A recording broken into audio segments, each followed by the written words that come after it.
नमस्कार साथियों, आपका अपने YouTube चैनल पर बहुत बहुत स्वागत है। पौराणिक कथा गोपेश्वर महादेव की लीला। एक बार शरद पूर्णिमा की शरद उज्ज्वल चांदनी में वंशीवट यमुना के किनारे श्याम सुंदर साक्षात मन्मथ नाथ की बंशी बज उठी। श्री कृष्ण ने 6 मास की एक रात्रि करके मन्मथ का मान मर्दन करने के लिए महाराज किया था। जब महाराज की गूंज सारी त्रिलोकी में गई तो हमारे भोले बाबा के कानों में भी महाराज की गूंज गई।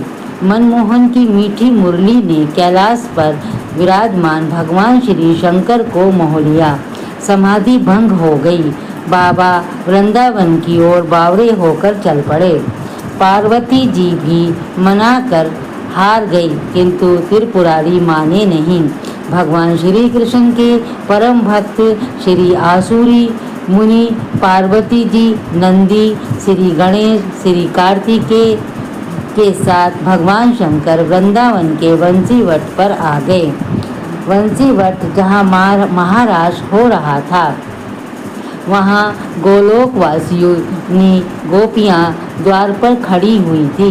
पार्वती जी तो महाराज में अंदर प्रवेश कर गई, किंतु द्वारपालिकाओं ने श्री महादेव जी और श्री आसुरी मुनि को अंदर जाने से रोक दिया। बोली, श्रेष्ठ जनों, श्री कृष्ण के अतिरिक्त अन्य कोई पुरुष इस एकांत महाराज में प्रवेश नहीं कर सकता।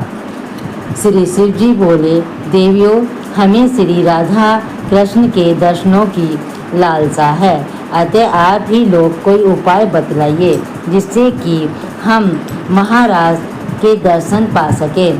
ललिता नामक सखी बोली, यदि आप महाराज देखना चाहते हैं तो गोपी बन जाइए। मान सरोवर में प्रवेश हुआ जा सकता है। फिर क्या था, भगवान शिव अर्धनारीश्वर ने पूरे नारी रूप बन गए। श्री यमुना जी ने 16 श्रृंगार कर दिया तो सुंदर बिंदी, चूड़ी, नूपुर, ओढ़नी और ऊपर से एक हाथ का घूंघट भी भगवान शिव का कर दिया। साथ में युगल मंत्र का उपदेश भगवान शिव के कान में किया। प्रसन्न मन से वे गोपी वेश में महाराज में प्रवेश कर गए। श्री शिवजी मोहिनी वेश में मोहन की रास स्थली में गोपियों के मंडल में मिलकर अतृप्त नेत्रों से विष मोहन की रूप माधुरी का पान करने लगे। नटवर वेशधारी श्री रास बिहारी, राजेश्वरी, रसमयी श्री राधा जी एवं गोपियों को नृत्य और रास करते हुए देख नटराज भोलेनाथ भी स्वयं ताता थैया कर नाच उठे। मोहन ने ऐसी मोहिनी बंसी बजाई कि सुधि बुद्धि भूल गए भोलेनाथ। बनवारी से क्या कुछ छिपा है।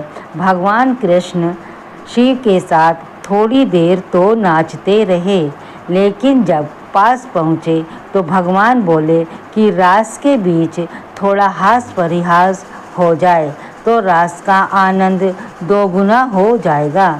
भगवान बोले कि अरे गोपियों, तुम मेरे साथ कितनी देर से नृत्य कर रही हो, लेकिन मैंने तुम्हारा चेहरा देखा ही नहीं है, क्योंकि कुछ गोपियाँ घूंघट में भी हैं।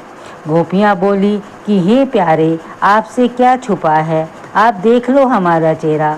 लेकिन जब भगवान शंकर ने सुना तो भगवान शंकर सोचने लगे कि ये कन्हैया को रास के बीच में क्या सूझा।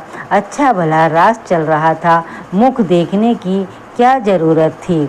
ऐसा मन में सोच रहे थे कि आज कन्हैया फजीहत पर ही तुला है।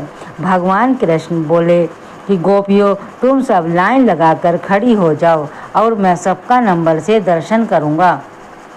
भगवान शिव बोले, अब तो काम बन गया, लाखों करोड़ों गोपियां हैं, मैं सबसे अंत में जाकर खड़ा हो जाऊंगा। कन्हैया मुंह देखते देखते थक जाएगा और मेरा नंबर ही नहीं आएगा।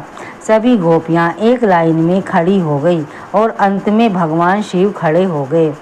जो कन्हैया की दृष्टि अंत में पड़ी तो कन्हैया बोले, नंबर इधर से शुरू नहीं होगा, नंबर उधर से शुरू होगा। भगवान शिव बोले, कि ये तो मेरा ही नंबर आया। भगवान शिव दौड़कर दूसरी ओर जाने लगे तो भगवान कृष्ण गोपियों से बोले, गोपियों, पीछे किसी गोपी का मैं मुख दर्शन करूंगा, पहले इस गोपी का मुख दर्शन करूंगा जो मुख दिखाने में इतनी लाज शर्म कर रही है। इतना कहकर भगवान शिव दौड़े और दौड़कर कृष्ण भगवान दौड़े और दौड़कर भगवान शिव को पकड़ लिया और घूंघट ऊपर किया और कहा, आओ गोपीश्वर आओ, आपकी जय हो। बोलिए गोपेश्वर महादेव की जय, शंकर भगवान की जय। श्री राधा आदि श्री गोपेश्वर भगवान के मोहिनी गोपी रूप को देखकर आश्चर्य में पड़ गई। तब श्री कृष्ण जी ने कहा, राधे, यह कोई गोपी नहीं है, ये तो साक्षात भगवान शंकर है। हमारे महाराज के दर्शन के लिए इन्होंने गोपी का रूप धारण किया है। तब श्री राधा कृष्ण ने हंसते हुए शिवजी से पूछा, भगवान, आपने यह गोपी वेश क्यों बनाया? भगवान शंकर बोले, प्रभु, आपकी यह दिव्य रसमयी प्रेम लीला महाराज देखने के लिए गोपी रूप धारण किया है। इस पर प्रसन्न होकर श्री राधा जी ने श्री महादेव जी से वर मांगने को कहा तो श्री शिव जी ने यह वर मांगा कि हम चाहते हैं कि यहाँ आप दोनों के चरण कमलों में सदा ही हमारा वास हो। आप दोनों के चरण कमलों के बिना हम कहीं अन्यत्र वास करना नहीं चाहते हैं। इसके बाद सुंदर महारास हुआ। भगवान कृष्ण ने कथक नृत्य किया है और भगवान शिव ने तांडव, जिसका वर्णन अगर माँ सरस्वती भी करना चाहे तो नहीं कर सकती। खूब आनंद आया। भगवान कृष्ण ने ब्रह्मा की एक रात्रि ले ली है, लेकिन गोपियाँ इसे समझ नहीं पाई। केवल अपनी गोपियों के प्रेम के कारण कृष्ण ने रात्रि को बढ़ाकर इतना दीर्घ कर दिया था। गोपियों ने एक रात कृष्ण के साथ अपने प्राण प्रिय पति के रूप में बिताई है, लेकिन यह कोई साधारण रात नहीं थी, ब्रह्मा की रात्रि थी और लाखों वर्ष तक चलती रही। आज भी वृंदावन में निधि वन में प्रतिदिन भगवान कृष्ण रास करते हैं। कृष्ण जी के लिए सब कुछ करना संभव है क्योंकि वो भगवान है। इस प्रकार भगवान ने महारास लीला को किया है। सुखदेव जी महाराज परीक्षित से कहते हैं, राजन, जो इस कथा को सुनता है उसे भगवान के रस में स्वरूप का दर्शन होता है। उसके अंदर से काम हटकर शाम के प्रति प्रेम जागृत होता है और उसका हृदय रोग भी ठीक होता है। रास पंचाध्याय का आखिरी श्लोक इस बात की पुष्टि भी करता है।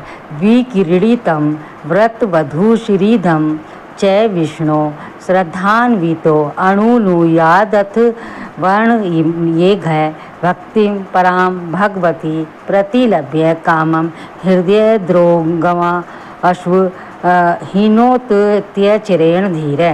भगवान श्री कृष्ण ने तथास्तु कहकर कालिंदी के निकट निकुंज के पास बंसीवट के सम्मुख भगवान महादेव को श्री गोपेश्वर महादेव के नाम से स्थापित कर विराजमान कर दिया।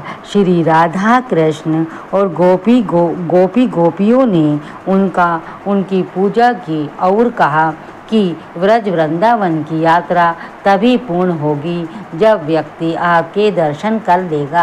आपके दर्शन किए बिना यात्रा अधूरी रहेगी। भगवान शंकर वृंदावन में आज भी गोपेश्वर महादेव के रूप में विराजमान हैं। भक्तों को अपने दिव्य गोपी वेश में दर्शन दे रहे हैं। गर्भगृह के बाहर पार्वती जी, श्री गणेश, श्री नंदी विराजमान हैं। आज भी संध्या के समय भगवान का गोपी वेश में दिव्य श्रृंगार होता है। बोलो शंकर भगवान की जय, बोलो मेरी पार्वती माता की जय, बोलो श्री राधे कृष्ण भगवान की जय।